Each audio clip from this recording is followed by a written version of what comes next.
ना इधर ना उधर, सीधे मुद्दे पर नजर। और क्या है आज की खबर, आप देखना शुरू कर चुके हैं न्यूज़ 18 आपके पुनीत के साथ। तो खबर आई है म्यूनिक से। जी हां, जर्मनी के म्यूनिक में सिक्योरिटी कॉन्फ्रेंस का आयोजन किया गया, जहां पर दुनिया भर से नेता पहुंचे हुए। और इस म्यूनिक में अमेरिकी उपराष्ट्रपति जेडी वेंस और यूक्रेनी राष्ट्रपति वोलोदिमीर ज़ेलेंस्की की भी मुलाकात हुई। इस मीटिंग में क्या हुआ है, अमेरिका का रुख इस जंग को लेकर क्या है, और यूक्रेन की तरफ से इस मीटिंग से पहले और बाद में क्या बयान आया है, पूरी खबर हम आपको बताएंगे विस्तार से। वैसे तो अमेरिका की तरफ से ट्रंप पहले ही ये कह चुके हैं कि वो रूस और यूक्रेन के बीच चल रही जंग को जल्द ही खत्म कराने वाले हैं। उन्होंने इसे लेकर एक नहीं कई दफा बयान दिया और ये भी बताया कि रूसी राष्ट्रपति पुतिन से उनकी 1.5 घंटे तक इस मामले में फोन पर बातचीत हुई है और अब जल्द ही जंग भी खत्म हो जाएगी। लेकिन म्यूनिक में क्या हुआ, क्या यूक्रेन अब सरेंडर करने वाला है या फिर वो कुछ शर्तें लगा रहा है? अमेरिका की तरफ से क्या कहा गया है और अमेरिका ने क्या कुछ शर्तें लगाई थी यूक्रेन के लिए, ये तो आपको पता ही होगा कि वो चाह रहा था कि खनिज $500 बिलियन के खनिज उसे यूक्रेन की तरफ से दिए जाएं, क्योंकि अभी तक वो मदद कर रहा है।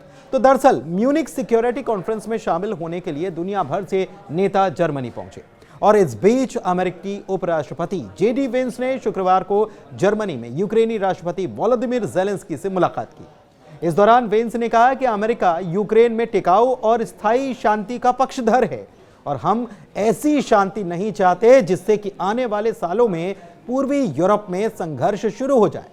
इसके साथ साथ जेडी वेंस ने यूरोप से ये भी कहा कि वो अपनी रक्षा को मजबूत करने के लिए कदम बढ़ाए ताकि अमेरिका दुनिया में अन्य जगहों पर मौजूद खतरों पर भी फोकस कर पाए। इस बयान से हम ये समझ सकते हैं कि अमेरिका अब यूरोप से बंधा रहने के मूड में कतई नजर नहीं आ रहा है। इस बात को ऐसे भी समझा जा सकता है कि ट्रंप ये भी कह चुके हैं कि वो नाटो से अलग होना चाहते हैं। दरअसल अमेरिका नाटो का प्रमुख सदस्य देश है और नाटो सदस्य देशों को मदद के बंधन में भी वो बंधा हुआ है और इसमें अमेरिका को काफी खर्च करना पड़ता है। लेकिन ट्रंप अब इसके मूड में नजर नहीं आ रहे हैं, इसलिए वो बार बार ये कहते नजर आते हैं कि वो नाटो से अलग होने के मूड में हैं। लेकिन दूसरी तरफ म्यूनिक में ज़ेलेंस्की यूक्रेन की सुरक्षा पर जोर देते नजर आए।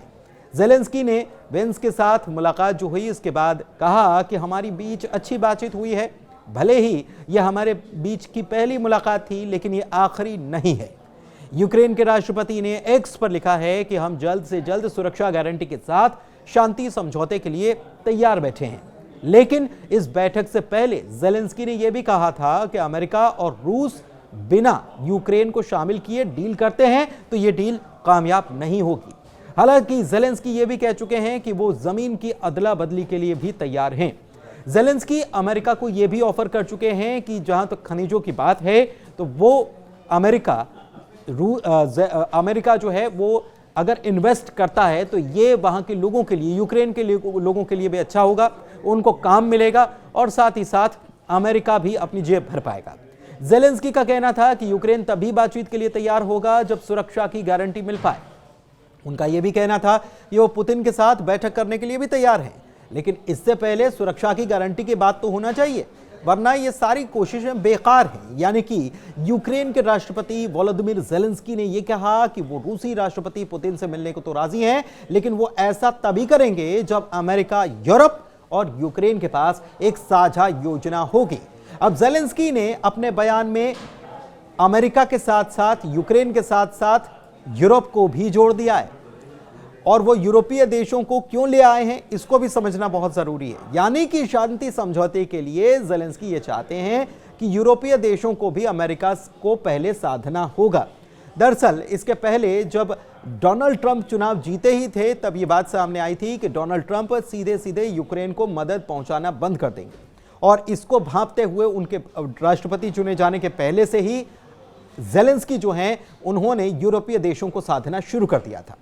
आपको बताएं कि रूस और यूक्रेन जंग खत्म करने के लिए यूक्रेन के राष्ट्रपति ज़ेलेंस्की से मुलाकात में उपराष्ट्रपति जेडी वेंस ने ज़ेलेंस्की से यह भी कहा है कि हम चाहते हैं कि युद्ध खत्म हो और हत्याओं को रोका जाए। जबकि इससे पहले बुधवार को अमेरिकी राष्ट्रपति डोनाल्ड ट्रंप ने दुनिया को चौंकाया था और कहा था कि वो रूस के राष्ट्रपति व्लादिमीर पुतिन से जंग को लेकर शांति वार्ता की पहल शुरू कर चुके हैं।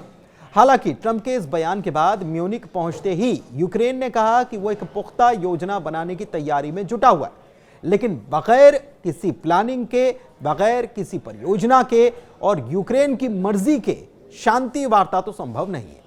दिलचस्प यह है कि इससे पहले रूस की तरफ से म्यूनिख में यूक्रेन के साथ होने वाली मीटिंग को लेकर साफ इनकार कर दिया गया था और यह कहा गया कि वो इस मीटिंग में, वो या उसके अधिकारी इस मीटिंग में शामिल नहीं होने जा रहे हैं।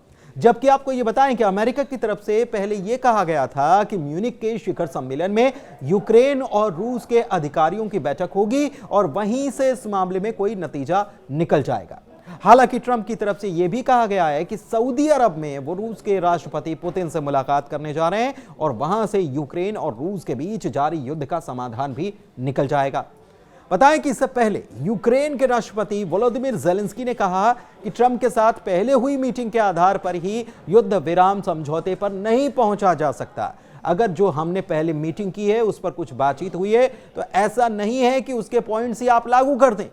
म्यूनिख में अमेरिकी उपराष्ट्रपति जेडी वेंस से मुलाकात के पहले भी ज़ेलेंस्की ने कहा था कि कुछ मसले ऐसे होते हैं जिन्हें सुलझाने के लिए दो राष्ट्राध्यक्षों का मिलना जरूरी होता है। यानी कि ज़ेलेंस्की हर हाल में ये चाहते हैं कि कोई भी बात होने से पहले या फैसला होने से पहले यूक्रेन की न केवल सुनी जाए बल्कि उनकी शर्तों का पहले ध्यान रखा जाए। इससे पहले अमेरिका की तरफ से कहा गया था कि यूक्रेन को नाटो में शामिल होने के बारे में भूल ही जाना चाहिए।